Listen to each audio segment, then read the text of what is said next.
नमस्कार, स्वागत है आप सभी का। आप देख रहे हैं पहाड़ प्रभात। मैं हूं आपके साथ राजीव ढोंडियाल। शुरुआत करते हैं पहाड़ प्रभात की बड़ी खबर से। सबसे पहले कोरोना से जुड़ी हुई खबर आपको देंगे।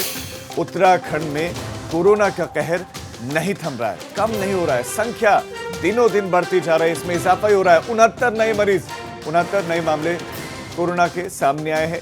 कल यह आंकड़ा सामने आया है। टिहरी से सिर्फ अकेले टिहरी से 27 केसेस सामने आए। पौड़ी से भी 13 केसेस सामने आए। पौड़ी में 13 नए मरीज मिले हैं। उधम सिंह नगर में 7 मरीज, अल्मोड़ा में 6 मरीज मिले हैं, हरिद्वार में 6, देहरादून से भी 4 मरीज मिले हैं। तो नैनीताल और पिथौरागढ़ में 3-3 नए मरीज मिले हैं। प्रदेश में कोरोना संक्रमित मरीजों की संख्या 469 हो गई। छोटे से प्रदेश में एकाएक ये बढ़े हैं। इसके पीछे की वजह प्रवासी श्रमिकों का वापस लौटना है, प्रवासी उत्तराखंडियों का वापस लौटना। और इसमें से बहुत से लोग कोरोना पॉजिटिव मिले हैं, क्योंकि उत्तराखंड में कोरोना संक्रमित मरीजों की रफ्तार एक तरीके से इक्का दुक्का ही रोजाना बढ़ रही थी। लेकिन जैसे ही बसों के जरिए, ट्रेन के जरिए और अपने वाहनों के जरिए उत्तराखंड पहुंचे हैं लोग, प्रवासी उत्तराखंडी, कोरोना के आंकड़ों में एकदम कई फीसदी का उछाल आया है। और एक दिन में 50 से ज्यादा केसेस आ रहे हैं। ये सबसे चिंताजनक बात है। नैनीताल से केसेस सबसे ज्यादा हैं, देहरादून में केसेस हैं, उधम सिंह नगर में केसेस हैं और 69 केसेस कल सामने आए। रवि कैंतुरा हमारे संवाददाता और ज्यादा जानकारी के साथ जुड़ गए हैं। रवि, जो 469 के इस वक्त की संख्या है, इसमें एक्टिव केसेस कितने हैं, कितने लोग ठीक होकर अपने घरों को जा चुके हैं, कितने लोगों की मौत हुई है? जो अपडेट है पहले आप दर्शकों को दें। जी देखिए, अभी तक जो है, अभी अगर हम कल की बात करें बुधवार की, तो 69 मामले सामने आए हैं। और अब जो लगातार जो मामले हैं उत्तराखंड में कोरोना के जैसे हम दिखाई रहे वो बढ़ रहे हैं। लेकिन इसके साथ ही साथ जहाँ तक बात है कि भाई अब जो लोग ठीक हो रहे हैं या फिर किस तरीके से रिकवरी रेट है, तो रिकवरी रेट भी गिरा है। पहले की अपेक्षा जो है रिकवरी रेट कम हो गया है, 15 से 16% जो है रिकवरी रेट हो गया है। तो अभी अगर हम उत्तराखंड में बात करें तो अब कुल जो एक्टिव केस है वो 352 है। और यहाँ पर जो 79 लोग ऐसे हैं जो रिकवर हो चुके हैं और अभी तक 4 कोरोना पेशेंट की डेथ हो चुकी है। जी रवि, आपका इस तमाम जानकारी के लिए धन्यवाद। तो रिकवरी रेट भी गिरा है, यानी कि जो स्वस्थता दर है, जिस रफ्तार से उत्तराखंड में कोरोना संक्रमित मरीज ठीक हो रहे थे, वो रफ्तार कम हो गई, 15 से 16% पर ये आ गई है। ये भी चिंताजनक बात है। केसेस 400 से ज्यादा, 469 इस वक्त। उधम सिंह नगर में कोरोना के 7 नए मरीज मिलने के बाद से हड़कंप मच गया। जिले में अब कोरोना मरीजों की संख्या बढ़कर 57 हो गई। महाराष्ट्र से ट्रेन से लौटे 7 लोगों में कोरोना की पुष्टि हुई है। 7 कोरोना के मरीज पंतनगर विश्वविद्यालय के पटेल हॉस्टल में क्वारंटीन में थे। अब उनकी रिपोर्ट आने के बाद हल्द्वानी के सुशीला तिवारी मेडिकल कॉलेज में इनको शिफ्ट किया गया है।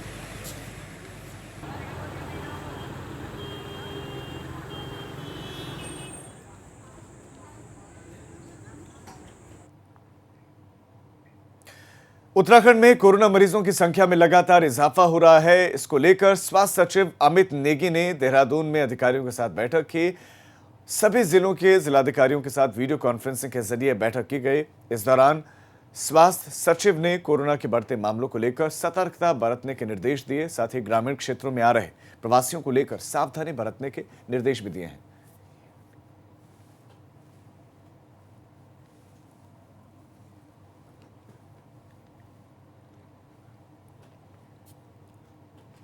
कोरोना के बढ़ते मामलों को देखते हुए चमोली के माणा गांव में बाहरी लोगों के प्रवेश पर रोक लगा दी गई है। कोई भी बाहर का व्यक्ति इस गांव में नहीं आ सकेगा। दरअसल चमोली जिले में भी कोरोना वायरस ने दस्तक दे दी है। उसी के चलते ग्रामीणों ने गांव में किसी भी बाहरी व्यक्ति का प्रवेश बंद कर दिया है। और इन दिनों गांव के ग्रामीण खेती किसानी में जुटे हुए हैं। और इस बार जहां बद्रीनाथ मंदिर में यात्रा फिलहाल शुरू नहीं हो पाई है, यात्री नहीं जा पा रहे, स्थानीय लोगों का प्रवेश भी वर्जित है। हर साल यात्रा काल में देश के श्रद्धालु बद्रीनाथ दर्शन के बाद माणा गांव पहुंचते थे, लेकिन इस बार इस गांव में भी एंट्री नहीं मिलेगी।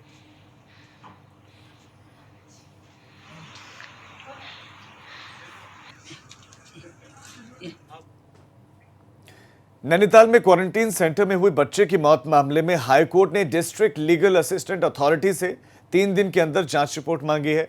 साथ ही स्वास्थ्य सचिव को क्वारंटीन सेंटर्स में साफ सफाई और अच्छा भोजन उपलब्ध करवाने के भी आदेश दिए हैं। आपको बता दें कि क्वारंटीन सेंटर में सांप के डसने से बच्चे की मौत हुई थी और उसके बाद क्वारंटीन सेंटर की व्यवस्थाओं पर सवाल उठने लगे थे।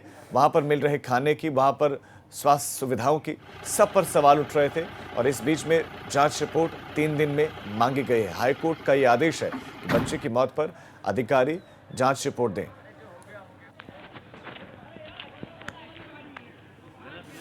तो डिस्ट्रिक्ट लीगल अथॉरिटी से हाईकोर्ट ने यह रिपोर्ट मांगी है। जो विधिक सेवा प्राधिकरण है उनके सचिवों को आदेश दिया है कि वो इन क्वारंटीन सेंटर्स को पर्सनली विजिट करके 3 दिन में स्टेटस रिपोर्ट फाइल करेंगे। और साथ ही स्वास्थ्य सचिव उत्तराखंड को आदेश दिया है कि जो क्वारंटीन सेंटर्स हैं उनमें साफ सफाई और खाने की व्यवस्था को अपग्रेड किया जाए। और साथ ही कोर्ट ने यह भी आदेशित किया है कि वो एक स्टेटस रिपोर्ट फाइल करेंगे टेस्ट किट्स के बारे में और साथ ही क्वारंटीन सेंटर्स के अपग्रेडेशन के बारे में। हाल ही में देहरादून में बनाए गए क्वारंटीन सेंटर से करीब 900 चादरें चोरी हो गई। ऐसा माना जा रहा है कि इन चादरों को क्वारंटीन में रहने वाले लोग खुद साथ ले गए। अब कपड़ों की चादरों की जगह डिस्पोजल बेड को क्वारंटीन सेंटर्स में रखा जाएगा।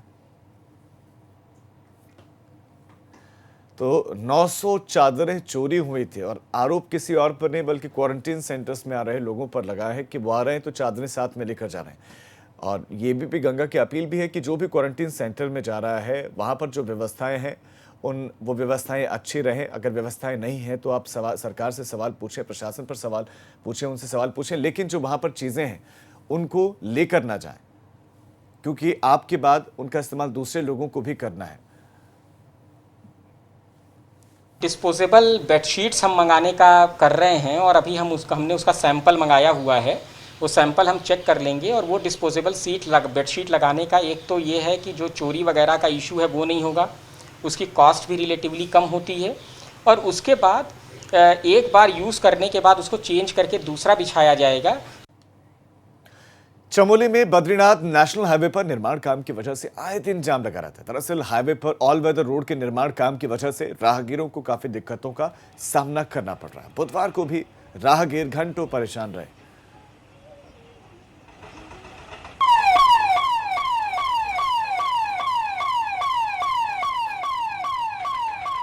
राहगीरों के साथ साथ एम्बुलेंस भी काफी देर तक फंसी रही, क्योंकि ऑल वेदर रोड का निर्माण कार्य चल रहा है, सड़कों का चौड़ीकरण हो रहा है।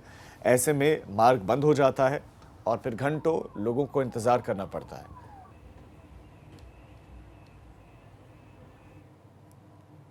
लॉकडाउन के बीच उत्तराखंड के जंगलों में लगी आग की खबरों से हड़कंप मचा हुआ है। सोशल मीडिया पर वायरल हो रही तस्वीरों में दिखाया गया उत्तराखंड के जंगलों में आग लगी है, मगर अधिकारियों ने इन खबरों को अफवाह बताया है। हालांकि अभी तक आगजनी की 62 घटनाएं हो चुकी हैं।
डिपार्टमेंट पूरी तरह से सजग है, पूरी तरह से अलर्ट है। इस समय हमारा पीक चल रहा है फायर फाइटिंग का काम और बड़ी मुस्तैदी से हमारे लोग लगे पड़े हैं। अगर हम बात करें अब तक की घटनाओं की जो कल तक हुई हैं तो 62 घटनाएं फॉरेस्ट फायर्स की हुई हैं और हमारा जो है करीब लॉस जो है वो 2,19,000 का करीब हुआ है अभी तक।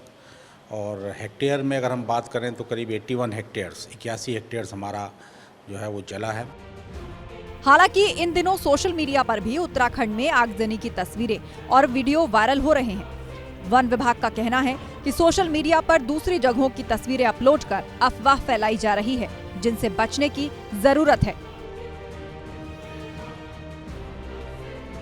सोशल मीडिया में कुछ ऐसे लोग बैठे हैं जिनको कि पर्यावरण से शायद ज़्यादा कोई मतलब नहीं है, सिर्फ उनका मकसद है कि सेंसेशन क्रिएट करना। तो सोशल मीडिया में देखने में आ रहा है कि ऐसी पिक्चर्स लगा दी जा रही हैं जंगलों की, जो यहाँ उत्तराखंड के जंगल हैं ही नहीं। सीन जो दिखाए जा रहे हैं वो ये दिखाए जा रहे हैं कि पूरे पेड़ जल गए हैं, जिसको हम क्राउन फायर कहते हैं, आग जो है ऊपर तक चली गई है, जबकि ऐसी यहाँ कोई आग नहीं है। उत्तराखंड के जो जंगल जलते हैं, इनकी जो कैरेक्टरिस्टिक है, जो इनकी मुख्य बात वो ये है कि ज़मीन पे आग चलती है, कुछ झाड़ियों का नुकसान होता है। जंगल में आग लगने की सबसे ज्यादा घटनाएं पौड़ी जिले में हुई हैं। वन विभाग का मानना है कि पिछले सीजन की तुलना में इस बार आगजनी की घटनाएं काफी कम हैं। फॉरेस्ट फायर की घटनाएं जो हैं वो बाय एंड लार्ज जगह जगह हो रही हैं, पर अगर हम बात करें कि ख़ास तौर से तो पौड़ी वगैरह में हमारा काफ़ी इंसिडेंट्स आ रहे हैं, पौड़ी गढ़वाल में आ रहे हैं, तो गढ़वाल के एरिया में ज़्यादा आ रहे हैं, यहाँ पे ड्राई कंडीशंस ज़्यादा हैं।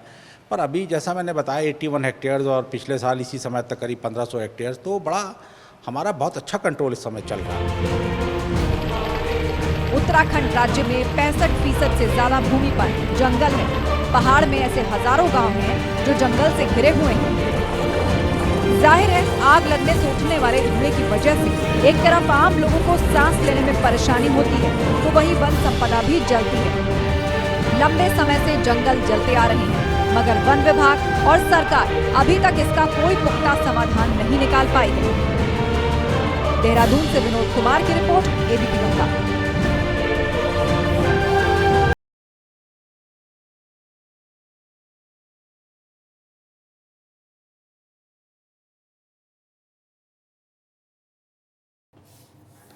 अब एक बड़ी खबर आपको चंपावत से देते हैं, जहां पर होम क्वारंटीन में छात्रा की मौत हुई। अचानक तबीयत बिगड़ने से मौत हुई है। चंपावत से खबर मिल रही है, होम क्वारंटीन में छात्रा और छात्रा की मौत हो गई है। होम क्वारंटीन में थी, अचानक तबीयत बिगड़ गई और छात्रा की मौत हो गई है। 7 दिन के लिए होम क्वारंटीन में ये छात्रा थी और काशीपुर से अपने मामा के घर पर ये छात्रा लौटी थी और छात्रा की मौत हो गई है। छात्रा की कोरोना की रिपोर्ट अभी आनी बाकी है। पॉजिटिव या नेगेटिव अभी रिपोर्ट आनी बाकी है, लेकिन उससे पहले ही, रिपोर्ट आने से पहले ही छात्रा की मौत हो गई है और तबीयत छात्रा की बिगड़ी, अचानक बिगड़ी और छात्रा की मौत हो गई। ये चंपावत से खबर आपको दे रहे हैं। 7 दिन के लिए होम क्वारंटीन में थी।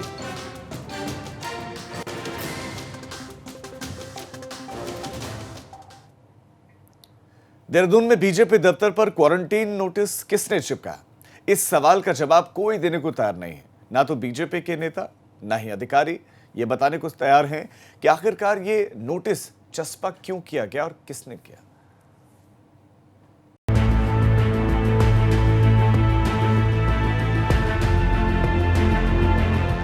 देहरादून में भाजपा के प्रदेश कार्यालय पर चस्पा किए गए इस क्वारंटीन नोटिस ने खलबली मचा दी।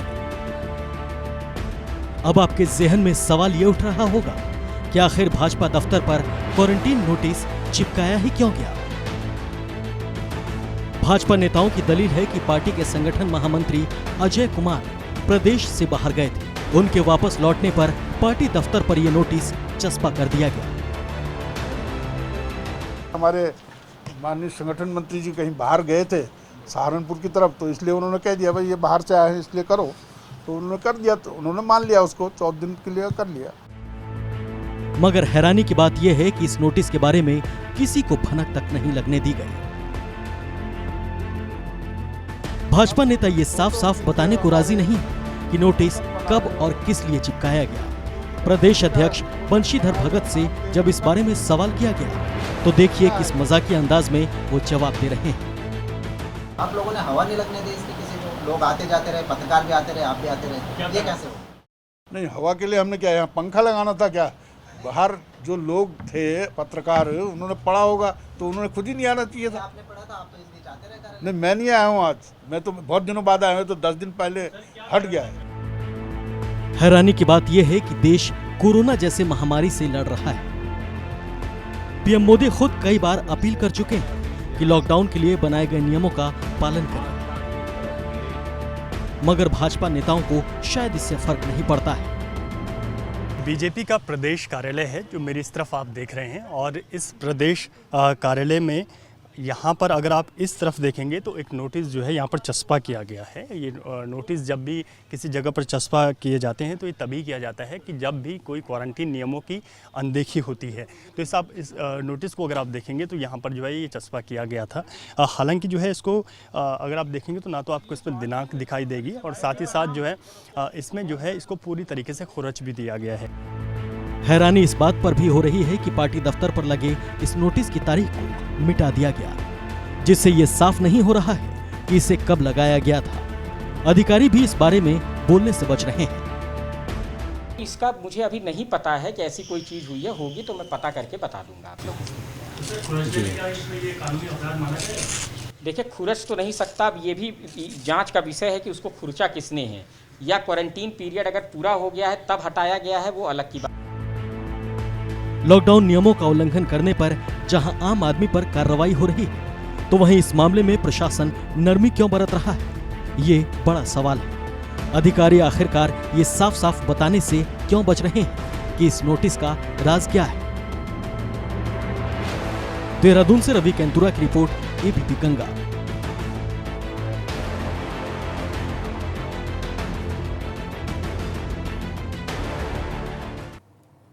अब एक छोटे से ब्रेक के लिए हम रुक रहे हैं।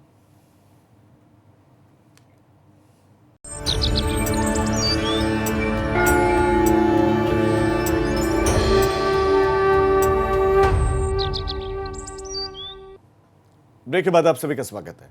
हल्द्वानी के क्वारंटीन सेंटर में सुविधाएं नहीं होने से वहां पर रुकने वाले लोग परेशान हैं।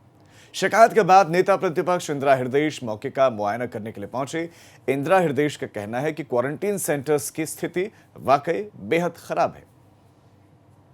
रात में थोड़ा डर लगता है ना, अकेले रहते हैं। उत्तराखंड में क्वारंटीन सेंटरों की कड़वी हकीकत अब हर दिन सामने आ रही है। हल्द्वानी के क्वारंटीन सेंटर में ठहरी इस युवती ने वहां के मौजूदा हालात साफ बयां कर दिए हैं। क्वारंटीन सेंटर में न तो सुरक्षा के इंतजाम है और न ही जरूरी सुविधाएं। इससे पहले हम कुछ और कहें, आप इस युवती की जुबानी खुद सुनिए क्वारंटीन सेंटरों की सच्चाई।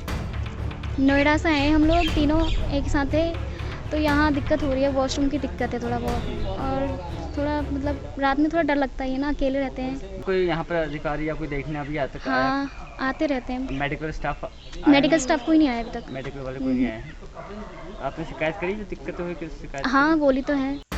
हालात का जायजा लेने के लिए नेता प्रतिपक्ष इंदिरा हृदयेश खुद मौके पर पहुंची।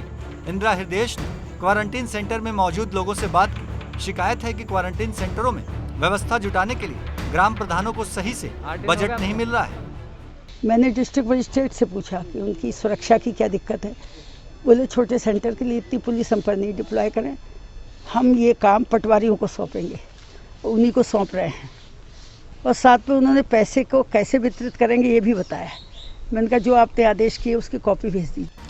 ग्राम प्रधान की भी शिकायत है कि उन्हें प्रदेश सरकार की तरफ से अब तक कोई पैसा नहीं मिला है, मगर सरकार कह रही है कि ग्राम प्रधानों को पूरी मदद भेजी जा रही है। पूरी कोशिश कर रहे हैं कि बच्चे अच्छी से रहें, सारी सुविधा मिले उनको, और सरकार की तरफ से हमें अभी तक कोई सुविधा नहीं मिली है। और हम चाहते हैं कि सरकार भी जल्द से जल्द हमारी ध्यान दे बच्चों पर जो क्वारंटाइन कर रहे हैं। अब ऐसे में सवाल ये है कि इन हालात में लोग क्वारंटीन सेंटरों में रहेंगे कैसे? क्या प्रवासियों को सिर्फ वापस उत्तराखंड में लाकर सरकार की जिम्मेदारी पूरी हो गई है? क्वारंटीन सेंटरों में जरूरी सुविधाएं देना क्या सरकार की जिम्मेदारी नहीं है? हल्द्वानी से अंकित शाह की रिपोर्ट, एबीपी गंगा। ऋषिकेश से एक ऐसा वीडियो सामने आया है जिसे देखकर आपके भी रोंगटे खड़े हो जाएंगे। एक तेज रफ्तार कार पुलिस बूथ से टकरा गई। देखते देखते धुएं का गुबार उठ गया। इस हादसे में कार सवार 3 लोग घायल हुए हैं और एक घटना सीसीटीवी कैमरे में कैद भी हुई है।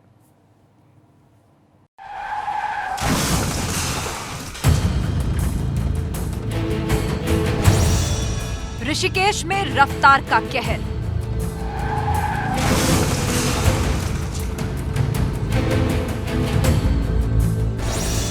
पुलिस बूथ से कार की जबरदस्त टक्कर।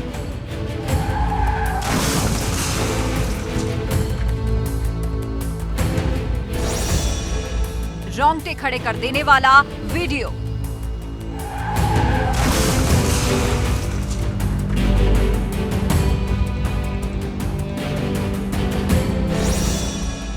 जिसने देखा वो रह गया हैरान।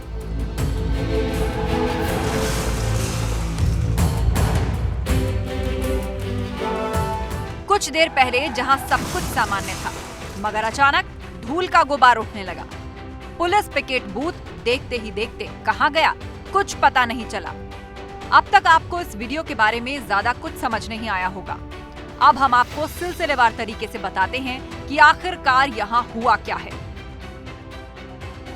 एम्स अस्पताल के गेट नंबर 1 के पास पुलिस पिकेट बूथ से एक तेज रफ्तार कार अचानक टकरा जाती है। ये टक्कर इतनी जबरदस्त थी कि पुलिस पिकेट का कुछ पता नहीं चलता कि कहां गया। धूल का एक बड़ा गुबार उठता है और फिर पूरी तस्वीर धुंधली हो जाती है। सीसीटीवी को गौर से देखने पर पता चलता है कि कार की टक्कर काफी जबरदस्त थी। टक्कर के बाद कार का बम्पर अलग होकर गिर जाता है। साथ ही कार टक्कर के बाद उल्टी दिशा में घूम जाती है। एक और चीज पर गौर करिए, जिस समय यह हादसा हुआ, एक कुत्ता बड़े आराम से सड़क पर सो रहा था, मगर उसकी आंख वक्त रहते खुल गई, वरना इसकी भी जान आफत में आ सकती थी। बताया जा रहा है कि कार में कुल 3 लोग सवार थे। गनीमत रही कि इतना भीषण हादसा होने के बाद भी उनकी जान बच गई। ऋषिकेश से प्रमोद नौटियाल की रिपोर्ट, एबीपी गंगा।